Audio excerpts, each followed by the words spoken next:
Muy buenas tardes, queridos hermanos. Un gusto poder saludarles en esta bendecida semana, ya casi concluyéndola. Hoy es día jueves y lindo poder reunirnos de esta manera y vernos en cierto modo también para compartir la palabra del Señor. Y en este momento quiero invitarles a compartir justamente una de las cartas de Pablo a los colosenses, ¿no? Y vamos a leer los primeros versículos. Es muy interesante todo lo que aquí se narra y vamos a mirar la palabra para enriquecernos. Pero antes vamos a tener una palabra de oración. Señor, te damos gracias por estar a través de este medio comunicados, conectados, unidos, Señor, siendo edificados y ministrados, alimentados por tu palabra de verdad, Señor. Gracias por tenerla en nuestras manos, por poder apreciarla, estudiarla, escucharla, Señor, y compartirla en nuestros hogares, en nuestro trabajo o cuando vamos andando, Señor, en algún momento poder apreciar, escuchar y compartir esta palabra. Bendice a cada uno de mis hermanos en sus distintos barrios de esta hermosa ciudad, Señor.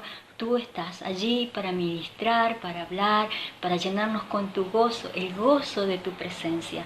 Señor, el gozo de oír tus palabras, como cuando los discípulos iban camino de Emaús. Dice, no ardía en nuestro corazón cuando le oíamos. Y así esta noche, en este momento, cuando oigamos tu palabra, arda nuestro corazón de gozo, de alegría y de complacencia al oír tu palabra. Una vez más, Espíritu Santo, Maestro por excelencia, enséñanos y háblanos. En el nombre de Jesús. Amén. Y vamos a leer justamente Colosenses capítulo 1.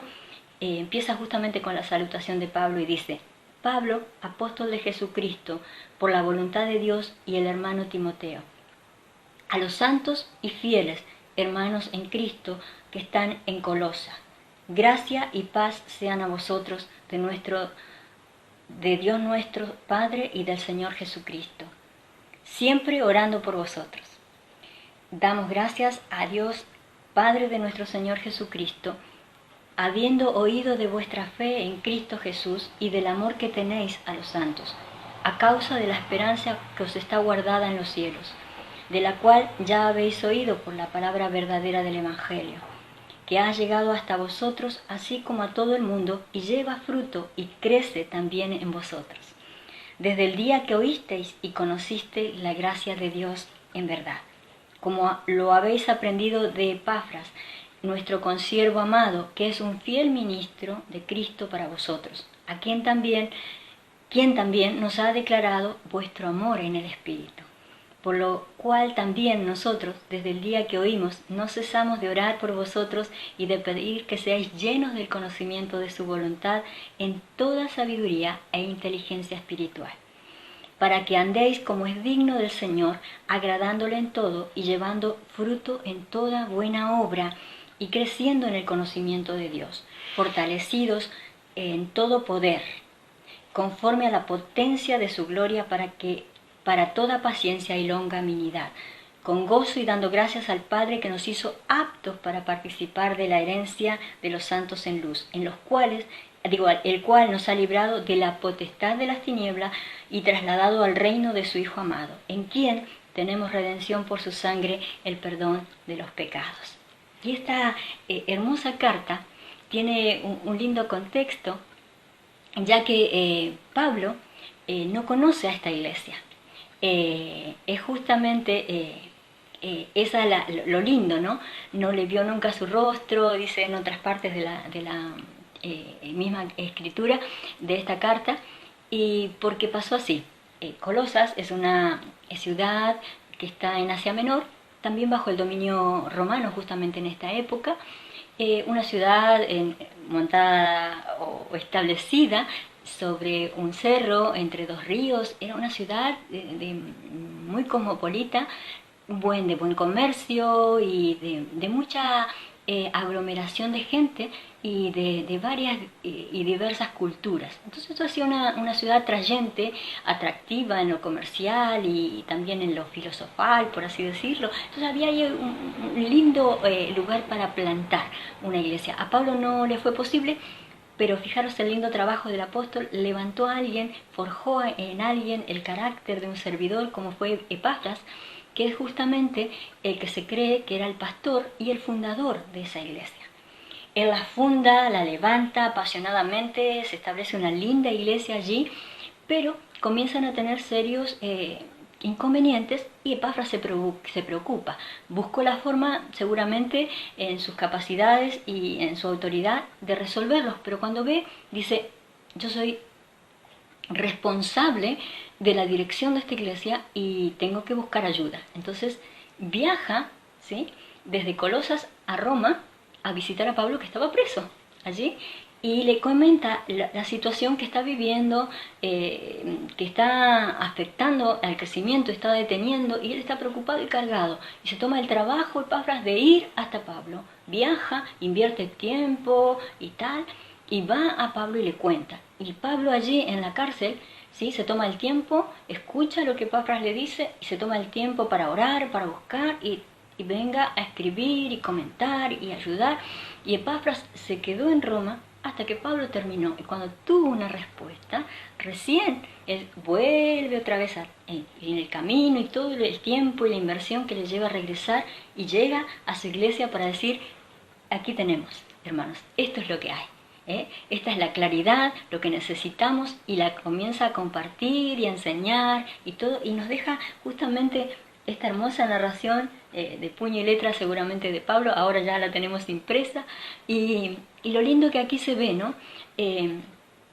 Pablo les da una salutación, una bendición, y les da, ¿no?, y hace énfasis en todas las cosas lindas que Epafras dijo de ellos, pero también hace ver y deja claramente el punto de vista auténtico de la verdad de Dios frente a una serie de filosofías, tendencias religiosas que habían justamente por la aglomeración de diversas culturas, tendencias de pensamientos, de creencias, gente que vino al Señor, se convirtió al 100% y fue la que echó la base y le dio el lugar a una iglesia hermosa y floreciente, de la cual Epafras se enamora. Pero también vino esa otra gente que tiene necesidad, pero a la vez también se quiere mantener como en su cierta línea, ¿no? Y se ve en la tendencia de los judíos, que eran practicantes de la ley de Moisés, y la quieren meter como una especie de legalismo y ascetismo y todo lo que eso implicaba, de negarse a esto, lo otro, y que traen peso y rigor, como no dejando disfrutar de la libertad en Cristo. Pero también estaban aquellos que eran más místicos y que tenían que ver con la línea de los seres angelicales, los seres invisibles, y ese dominio de las tinieblas y de la oscuridad, ¿no? Y empiezan como a querer meterse dentro de la iglesia, y por eso Pablo dice, esto hay que pararlo de esta manera, porque están viniendo a atacar el pensamiento, la visión, la realidad de la doctrina de Dios. Entonces, ¿cómo lo hace? Estableciendo algo muy claro: Jesús es la cabeza, Jesús es la autoridad máxima, Jesús es Dios, Jesús fue Dios desde la eternidad y lo sigue siendo. Y dice que, y por eso lo muestra a Jesús como participando con Dios el Padre en la creación. Dice que por medio y a través de él fueron hechas todas las cosas, y Cristo participaba en la creación de todo lo que nuestros ojos ven, y aún a ese ambiente espiritual también tiene que ver con la creación en la que Jesús participó y desempeñó su papel de creador. Entonces le pone estas cosas claras, y también lo pone como el soberano, en el cual, cuando fue hombre, porque fue el plan redentor de Dios, mandar un Mesías, alguien que ocupara el lugar del sacrificio, que satisfaciese la justicia de Dios. Dice que vino el hombre, ¿sí?, tal cual, pero en él habitó la plenitud de Dios. O sea que, vamos, soberano, grande, amplio, y la plenitud de Dios habitó en Jesús como hombre, por lo cual ese sacrificio fue perfecto y fue hecho una vez y para siempre, y ahora disfrutaban de la luz. Por eso el último versículo que leíamos dice, en quien tenemos redención por su sangre, el perdón de pecados, y el anterior dice, el cual nos ha libertado de la potestad de las tinieblas y nos ha trasladado al reino de su Hijo amado. Hemos sido libres. Todo lo que había que cumplir fue cumplido en Cristo. Y si hay algo que faltaría de cumplir, es imposible, porque todo le está sujeto a Dios, a Jesús Dios, a Jesús hombre, a Jesús creador, a Jesús Señor y cabeza de la iglesia. Entonces, estáis en esta novedad de vida, estáis en esta vida de plenitud, y lo veníais haciendo, dice, conozco de vuestro gozo, de vuestra luz, de vuestro andar en la plenitud del Espíritu, disfrutando, y ahora estáis como parados. Pero aquí Pablo dice, vamos a disfrutar de Cristo a la cabeza, de la superioridad de Cristo, de vuestra postura, porque Pablo ve que esto no es otra cosa más que un ataque de las tinieblas para parar la iglesia. Y no lo logró a través de la fuerza del Imperio Romano, con persecuciones, con muerte, con cárceles, la gente teniendo que marcharse, esconderse, reunirse a escondidas y todo, pero aquí en Colosas tenían la libertad para hacerlo. Entonces tenían un punto de reunión y todos los veían y todos podían venir, pero aún así, tantas estrategias que el enemigo usó para parar la iglesia, Pablo dice, aquí está usando la sutileza, está usando el intelecto, está usando el poder desvirtuar la línea de la verdad de Dios a través de meter, por ejemplo, rudimentos de la ley, como conservar el día de reposo, como celebrar la Pascua, pan sin levadura, y todas esas cositas que estaban allí impidiendo esa libertad, ¿no? Diciendo cuánto ayunamos, cuánto hacemos, cuánto dejamos de hacer, y todas esas cosas, las fiestas, que cargaban a la gente, porque no los dejaban vivir el día a día, y porque no solo eran judíos los que se convertían, sino también gentiles, y a los gentiles aprender el rudimento de la ley, memorizar y todo eso, también les generaba un invertir en algo que tal vez no tenía necesidad ni iba a dar ningún resultado, porque ahora debían vivir la novedad de la vida en Cristo, una vida en plenitud, una vida que les hacía libre para servir. Y habla también justamente de servir, ya sea de esclavo, de jefe, de ama de casa, de esposa, hijos, todo, era esa libertad, y que si se ponían rudimentos, eso iba a terminar afectando esas relaciones tan bonitas que se estaban desarrollando por el cambio y la transformación que había traído la palabra de Dios y la persona de Jesús y el vivir en el cuerpo de Cristo, y dejarse ministrar, coordinar, enseñar por quién era la cabeza, la supremacía, que era Cristo, ¿no?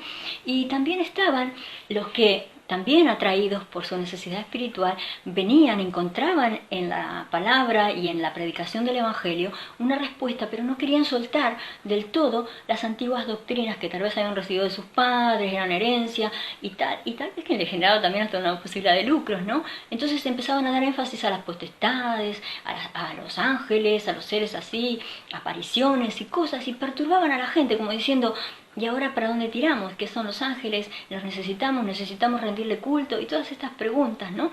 Que perturbaban el día a día de una iglesia que estaba en expansión y en esplendor. Y en cristianos que estaban amando conocer la voluntad de Dios, amando crecer, amando servir, y de golpe se descuidaban por eso. Entonces Pablo dice, esto no es otra cosa más que una estrategia del enemigo para confundir. Y saben que en todo orden y tiempo que la iglesia ha vivido, siempre se han levantado cosas justamente para paralizar la iglesia. Pero la iglesia no es un ente, sino la iglesia somos nosotros. Entonces nosotros, como cristianos, recibimos ciertos ataques, ciertas cosas, ciertas situaciones que no tienen que ver ni con nuestra vivencia, ni con las pruebas que nos perfeccionan, sino que tienen que ver justamente con una lucha espiritual. Porque si algo busca el enemigo, ¿sí?, el diablo, es no soltar las vidas. La iglesia de Dios sufre esta lucha y el Hades se levanta, porque sabe que justamente cuanto más fuerte seamos nosotros los hijos de Dios, más fuerte es el cuerpo de Cristo, más retirado y establecido el límite al obrar del diablo en el mundo, porque la iglesia se pone en su lugar y el infierno retrocede. Entonces busca perturbar, distraer, confundir, debilitar, entristecer, preocuparse, poner cargas y traer inconvenientes en los lugares que tal vez no los hubieron. Y hay momentos en que justamente como el que nos toca vivir por esta pandemia, que también el enemigo no queda afuera, así como Dios está muy interesado en mantener su iglesia, en fortalecerla, en animarla, en avivarla, en ponerle, vamos, empuje, ganas, frescura, gozo y todo lo que recibimos a diario cada vez que estamos en su presencia, le buscamos, miramos su palabra. Vamos, este es un tiempo precioso del Espíritu Santo en cercanía con cada uno de nosotros. El enemigo dice, esto no es bueno.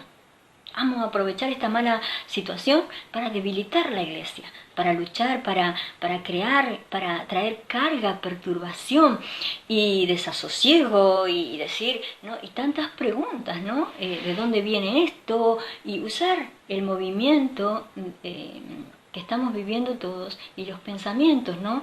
De que uno puede escuchar en la televisión, filósofos, periodistas que tratan de dar su punto de vista y también otros religiosos que intentan dar un enfoque a todo esto y puede traer perturbación, en lo que es el alineamiento de la fe correcta. Los órdenes y los tiempos los ordena el Señor y todo en Él tiene propósito, no hay despropósito en el Señor. Y si algo tiene prueba o juicio, todo obra para bien.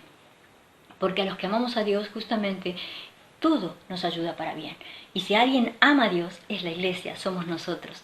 Y por eso, toda esta situación nos tiene que ayudar para bien. Pero tenemos que estar despabilados, como se dice allí en España, despiertos y atentos a que en el andar continuo del el día a día y el escuchar continuamente siempre lo mismo no nos distraiga de lo que es la realidad y lo que es la confesión de nuestra fe bien expresada, bien vivida, cimentado, arraigado, perseverando y persistiendo. Busca apagar nuestro gozo, el enemigo, pues si nos entristece nos debilita. En cambio, el gozo del Señor es nuestra fortaleza, ¿no? Dice la palabra. Y el enemigo no ignora la palabra, por eso está atacando.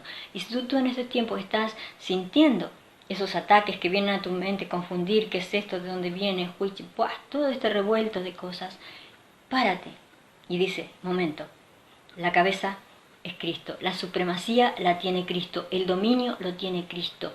Y aquí la iglesia del Señor está siendo guardada, está siendo mantenida, establecida, fortalecida por esa cabeza que nutre el cuerpo y lo prepara para todo momento. Entonces, este es un momento que estamos viviendo, lo vamos a disfrutar, es un momento bastante especial, pero lo vivimos en Dios. Lo vivimos en la fe del Hijo de Dios, el cual nos amó y dio su vida en rescate por nosotros. Esa verdad de salvación, de redención, de esperanza, de vida continua no se altera en ningún momento de la historia ni en ningún momento de nuestra vida personal o familiar. Siempre perdura. Hemos sido rescatados a una nueva manera de vivir y en esa manera nueva de vivir vivimos plenitud, plenitud de Dios. Y nos da autoridad. Al hablar de Cristo, cabeza, altura, superioridad, altura, nos posiciona como esos hijos, como esos dependientes de Cristo, sentados también, como habla Efesios, en esos lugares celestiales. Y esa autoridad la tenemos, hermanos, la tenemos frente a las adversidades que estemos viviendo, ante las adversidades y aún las luchas mentales o espirituales que estemos atravesando. Estamos en superioridad. Todo le fue sujetado a Jesús. Todo fue sujetado al que es la cabeza del cuerpo. Por lo tanto, el cuerpo que es la iglesia también tiene a esas autoridades, a esos ataques de las tinieblas, están por debajo y por estrado de los pies de Cristo y de su iglesia. Así que tenemos victoria, victoria total y plena. Y si hoy te encuentras con mucha preocupación, muchas cargas, entiende mira lo que dice este hermoso versículo 13, dice, el cual nos ha librado de las potestades de las tinieblas, librados de la potestad de las tinieblas. El diablo va a dar sus ataquecitos, va a tirar sus dardos, va a traer su influencia, su filosofía, todo aquí va a venir a querer invadir con pensamiento, argumento y pum, capaz a querer marearnos. Pero nosotros ya hemos sido librados. independizados completamente de esa influencia. Dice, y trasladado, a ver que no lo encuentre, sí, y trasladado al reino de su Hijo amado. Tenemos una ciudadanía, y en esa ciudadanía está nuestra autoridad y nuestra identidad de victoriosos. Victoriosos. Desde el día que vinimos al Señor hasta el último día que nos toque vivir en esta tierra, tenemos la garantía de la victoria. Sorbida es la muerte en victoria. Sorbida es el fracaso en victoria. Sorbida es los ataques mentales en victoria. Sorbidos son todo ataque y obra y conjuro que las tinieblas quiera traer para ocasionar debilidad, división, tristeza, carga, peso. Hay victoria, hay victoria. Somos librados. Jesús el Salvador, Jesús el Redentor, Jesús el Señor, el que se posicionó sobre toda autoridad espiritual. Y todo lo que nos acontece, sea en el área que sea, tiene un propósito en el Señor. Somos como la iglesia de Colosas, ¿sí? Una iglesia fortalecida, una iglesia amada, que atacada. Eso no cabe duda y es parte de nuestra caminar cristiano. Pero nunca vamos a ser derrotados ni vencidos. No ha sido avergonzado nadie que puso sus ojos en el autor y consumador de nuestra fe, en Jesús. Nadie ha sido avergonzado ni quedado en el camino.